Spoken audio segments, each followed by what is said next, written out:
Hello বন্ধুরা, তোমরা সবাই কেমন আছো? আশা করি ভালোই আছো। এই যে পাবদা মাছ আজকে ঝাল রান্না করব। দেখো তোমরা, হলুদ লবণ দিয়ে মেখে রেখেছি। তারপর ওই তেলে এক এক করে ভেজে তুলে নেব। বেশি কড়া ভাজবো না, হালকাই ভাজবো।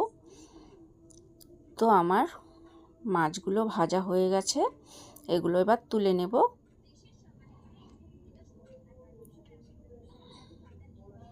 তো দেখো ভাজা হয়ে গেছে। ওই তেলের মধ্যেই দিয়ে দিব কিছুটা কালো জিরা ফোড়ন, তারপর পেঁয়াজ কুচি।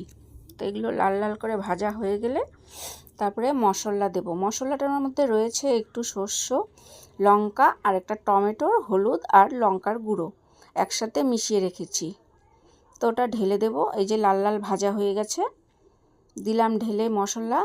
এবার ভালো করে কষিয়ে নেব যতক্ষণ তেল না বের হয়। তো কষুক। এবার জল ঢেলে দিলাম, কষানো হয়ে গেল। তারপরে ফুটে আসলো। এবার এক এক করে মাছগুলো দিয়ে দেব।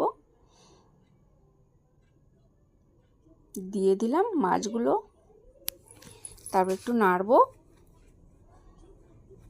আস্তে আস্তে নাড়বো যাতে ভেঙে না যায়।